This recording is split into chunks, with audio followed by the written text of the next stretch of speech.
Today I'm focusing on peppers and our tomatillos. So right now I am just finishing slicing up my pepperoncini, and I already sliced up all of the banana peppers. So they are ready to go into jars. Need to wash my jars. I do have the canner out and full of water starting to warm up. And then I have my oven preheated to 425 because we are going to be making a roasted tomatillo salsa. So the tomatillos, onions, everything needs to get roasted in the oven first. So as soon as I finish up with these guys, I will get the tomatillos and stuff in the oven, and then we will get to washing jars. And then the other project I'm going to do is get all of the red spicy peppers into a jar and ready to ferment, starting to ferment. Forgot to grab my fermentation kit downstairs, so I will have to run back down there and grab that.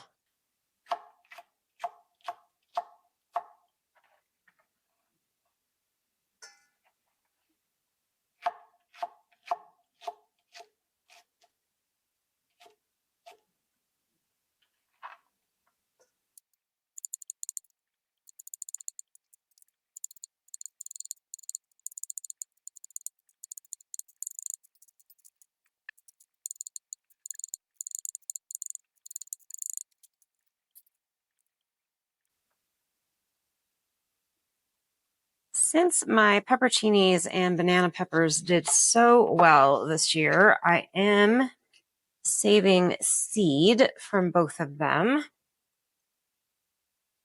I'm trying to make sure that I don't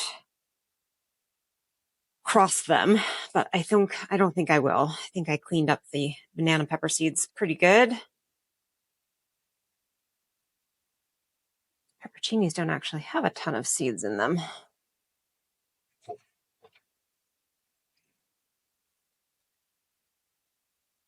But I think I got this amount of pepperoncinis from 3 plants, so I don't need that many. And honestly, I'm probably not going to need to do pepperoncinis again next year because we don't eat that many of them. And I'm guessing this will give me 4 pints, probably.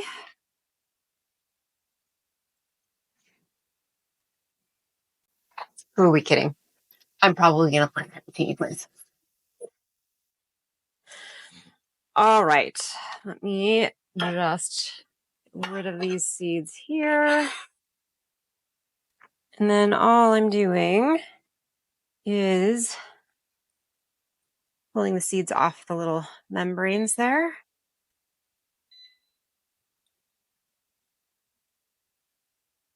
And letting them drop in here, and then I'll just let them dry. And once they're all dry, we can package them up.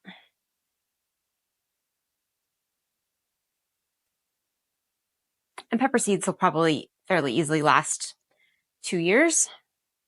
So, all right, so we're just going to set this guy aside, and these are the banana peppers. And I will just, I will start packing these into jars once we have the tomatillos and stuff in the oven. First, however, we need to at least rinse out our jars. They were sealed because they're all brand new, but I still like to at least give them a quick soapy rinse.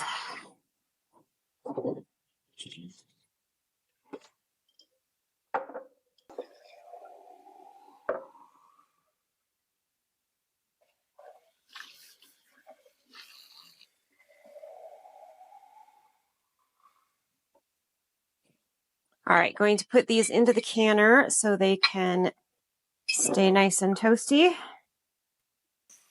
And then let's get these tomatillos all washed up. And a hot sauce. So I had just over 5 pounds that's now in the sink. So I went out tonight and grabbed another handful, which will hopefully get me up to a total of 6 pounds so that I can do a recipe and a half.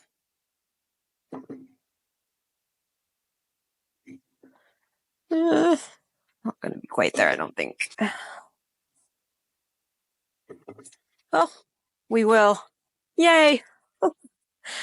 All right, so we're going to need these jalapenos as well, and this cilantro, but I'll wait on that for a moment.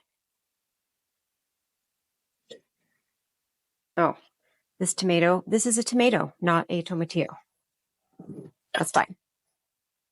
So if you've never worked with tomatillos, they have a very sticky coating on them underneath their husks that I don't think it hurts anything. Like, it doesn't change any flavor, I don't believe.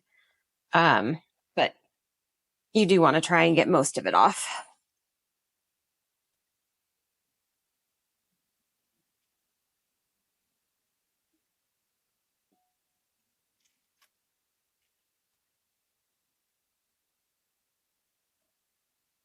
But you don't have to worry about peeling or coring these guys, which is fantastic, unlike tomatoes.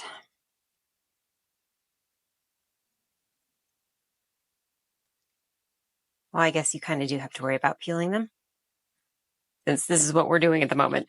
We don't have to peel the rest of their skin off. The skin that's under the husk, we get to leave. All right, I think I have them all done here. I'd have a couple with some bad spots on them. Just gonna cut off.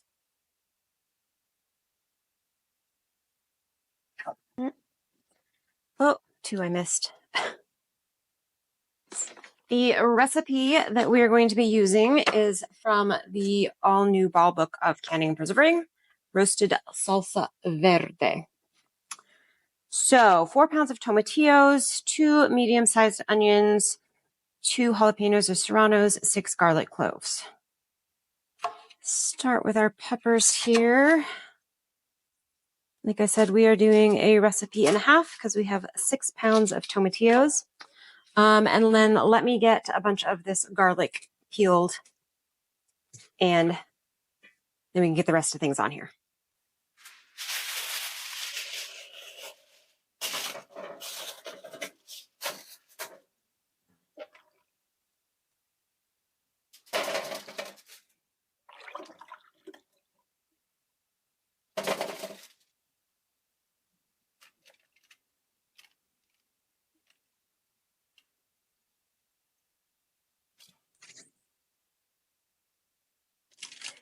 A little full, but that's okay.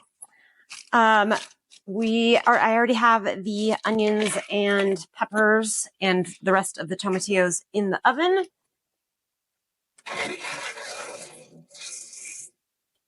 So we'll just set a timer for 15 minutes now, and let's get to, actually, I need to peel some more garlic because I want to use garlic in both of the pepper recipes. All right. Peeling more garlic. I am trying to use up all of this little tiny garlic heads, which of course are going to be the most painful things to peel.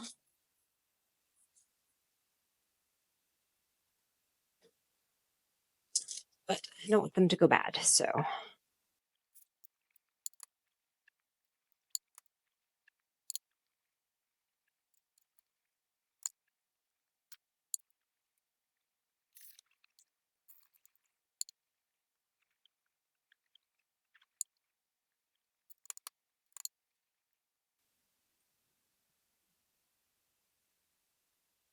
Oh my goodness. I did not know that peeling garlic was going to be the most annoying part of this process tonight. Annoying and tedious. Fresh garlic, however, is notorious for being difficult to peel. And you can't get much fresher than this. All right, so the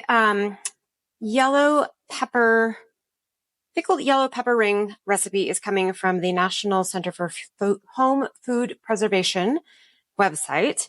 And it does not call for garlic, so I am adding it, which technically you should not do with a tested recipe. It makes it not tested anymore, but this is pure vinegar, so I'm really not that concerned about it. Let me put a couple more in each. All right, and then we're just going to stuff our rings in and pour the brine over it. The brine is heating over here on the stove.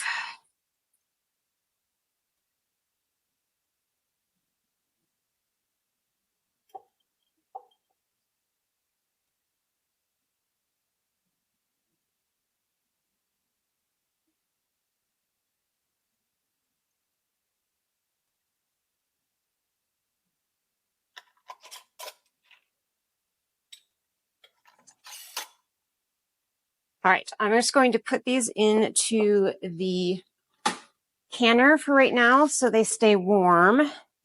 Actually, maybe I will go ahead and run this, and then I'll run the other pickles and this salsa verde together, because I'm not going to be able to fit all three things in the canner. That is for sure.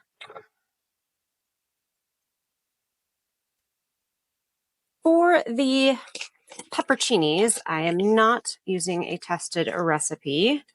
This comes from Cosmopolitan Cornbread, I think. No, daringgourmet.com. We are going to add bay leaves, 2 bay leaves to each of these.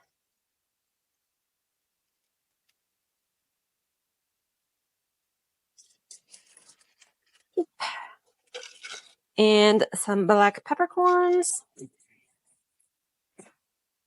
I'm running dangerously low on.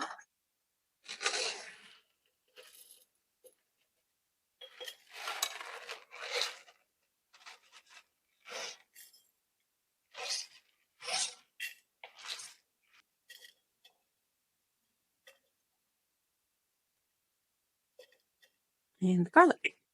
And then we'll just do the same thing and shove these jars full of the peppers.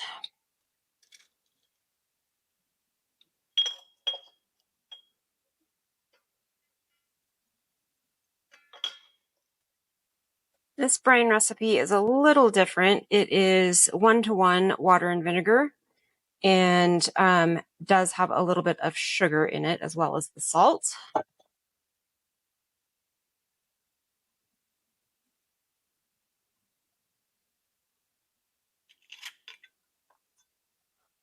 Definitely do want to wipe off the rims this time since there is sugar. I mean, it's always a good idea too, but you know, typically when it's just a vinegar base, it's not as big of a deal. But if there is sugar or any kind of oil involved, definitely want to wipe your rims, or you risk not having them seal. And it's also a good chance to test your rings or your jars for any nicks in the rim as well, which would also inhibit a seal.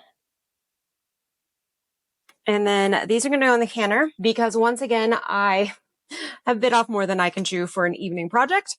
So we are just going to get these into the canner and going. And our tomatillos are looking pretty close. So I'll just let them finish roasting up, and then I'll just put them in the fridge overnight, and we will come back to this tomorrow.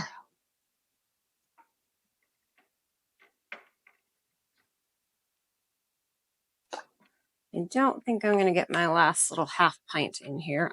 I'm definitely not. So I will just put that one in the fridge. We're going to put the lid on and let this come up to a boil. And then they both need to can for 10 minutes if you are at sea level or below 1,000 feet. So because we are at almost 5, I need to add 10 minutes. So we will be doing 20 minutes once this comes up to a boil. And I will see you tomorrow. We are starting a little bit earlier. It is 6:20 today, and I've already done all of the outside chores. So I think we should be able to get this done and we honestly don't have that much left to do. So like I said, I just put these in the refrigerator last night. So you can see we've got some nice charring on our tomatillos and onions and peppers.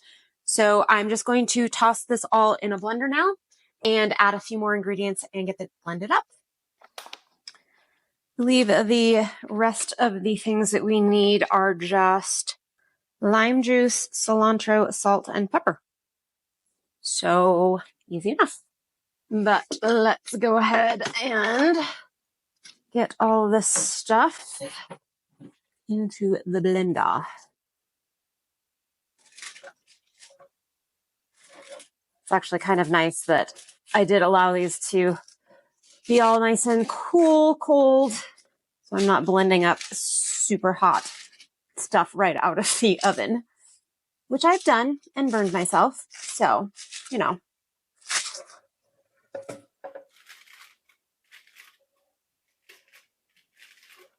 I am going to need to put this back on the stove to reheat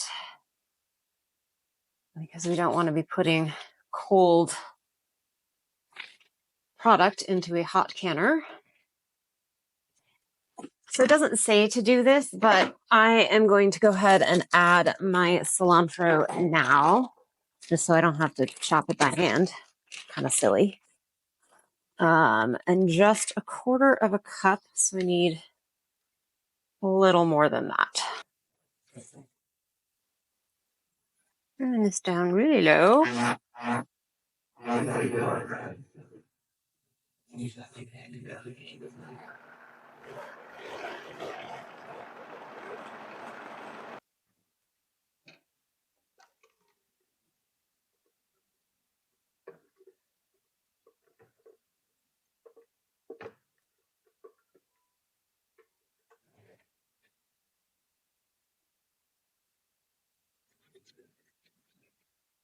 Going to be beautifully thick. So last year I did my biggest batch of salsa verde that I made didn't have you roasting them. And I probably could have cooked it down longer to get a thicker sauce, but it would have taken forever. And so it kind of was a little bit runny. And then I ran across this recipe and made it. And I was like, oh my goodness, this is so much better. All right, so we are just going to let that heat up, and I'm going to grab the lime juice. So this is really interesting. Normally recipes that call for lime juice or lemon juice, you are specifically supposed to use bottled because it has a controlled acidity level, which when you're using fresh limes or lemons, it often will not. I mean, you don't know. You don't know how acidic every lemon and lime can be different. Whereas bottled, it's going to be always the same. And this one, it actually just says 1/2 cup of lime juice, or I think it said about 6 limes or something like that, which means that you could use fresh limes for this, which must mean, since there's no other acid added to this, that tomatillos are a really low acid food. Even with the onions and peppers, which are not low acid foods, they have enough acidity that you don't have to depend on the lime juice to add an exact amount of acidity. I just thought that was really interesting. And so we need 3/4 cup of lime juice. We're doing a recipe and a half and a good amount of black pepper. And the salt and pepper are really just a taste. Again, they're not going to have any effect on the acidity level of your recipe or safety. I don't think I specifically mentioned it. I know I said where this recipe is coming from, which is a ball book, but it is a tested recipe. Pretty much, actually, no, every recipe that is in a ball book is a tested, safe canning recipe. All right, so this should come up to temperature here pretty quick. I'm still waiting for the canner to get up to temperature, and then we will just fill our jars. So in the meantime, let us get our sriracha peppers fermenting. And normally you would just use all red jalapenos, but you know, I should probably cut these a little bit smaller.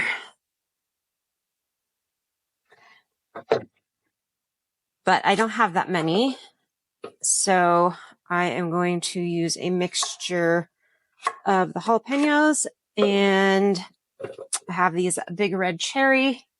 I have some serranos, and then some fish peppers.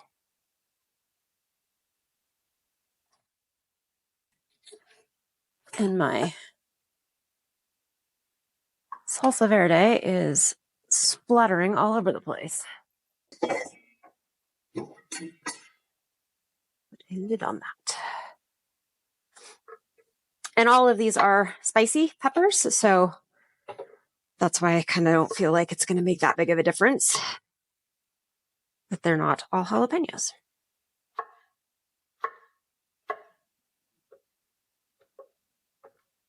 I won't be saving seed from any of my jalapenos because they're all hybrids. So they will not come back with the same thing necessarily. I could do my big red cherries because they are a heirloom, but I have a bunch still on the plants that aren't ripe yet, so I can get them later. The girls are all going to be very sad when garden season and preservation season is over and they don't get any more yummy garden treats. And don't worry, chickens cannot taste spice or sense spice, so they will not notice that these are spicy. All right, I'm just going to grind these up and then we will get them in a brine.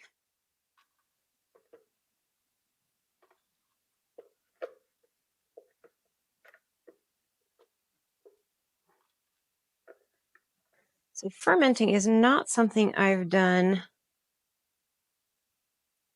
a lot of. Let's see. Process the peppers, pack them into a jar, and then mix water with sea salt or kosher salt, anything that doesn't have additives in it, and then pour just enough over the brine to cover the peppers.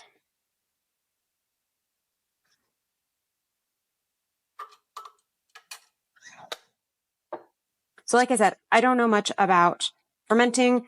The most I've done is hard ciders, which I actually didn't really technically think of that as fermenting, but it is. Hard cider, and then we did the apple cider vinegar last year, which is also a form of fermenting, and I've done sauerkraut. I've never, however, successfully done a fermented hot sauce. I've tried, but it has always gotten moldy in the fermenting process, which you do not want it to get moldy. I'm sure it was my fault. All right. That should be good.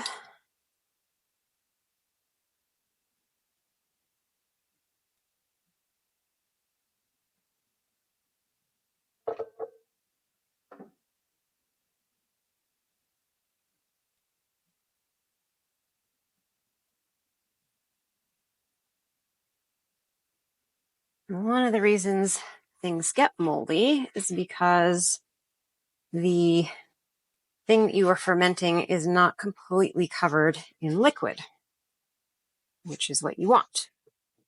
And I do happen to have this handy dandy little fermentation kit. It has one of these guys that holds it all down. Now it's going to be too much.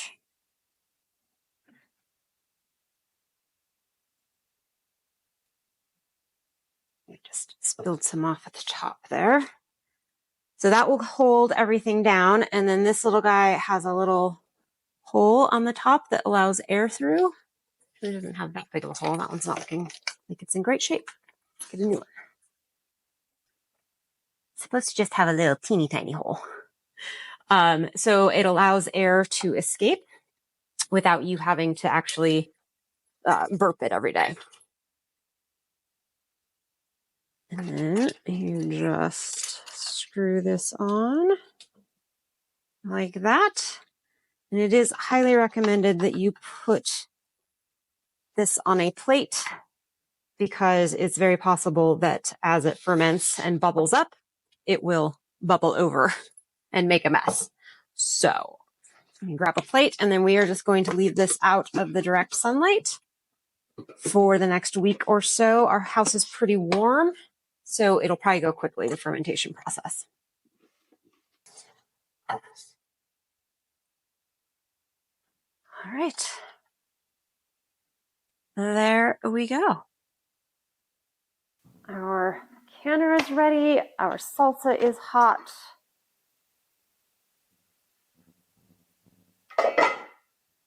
Let's get it jarred up. Oh, and let me show you how our peppers turned out. So these are our banana peppers, looking lovely. And these are the pepperoncinis, I guess they're called. I really like having the red in there. That's really pretty. All right, let me get the jars out. I don't think we'll actually have enough for 6 jars, but always better to have more than less. And you know, I really should taste this for salt before we go too much further here. Actually possible that I might also add some cumin to this.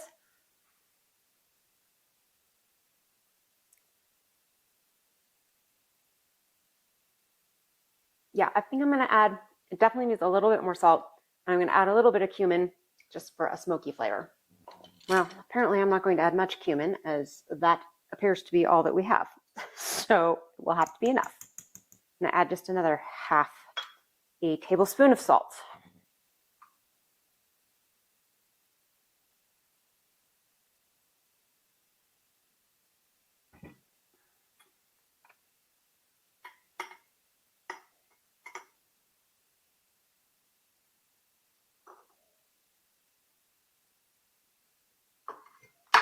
All right. Since this is pretty thick, I am going to go ahead and debubble. Make sure there's no big air pockets in there.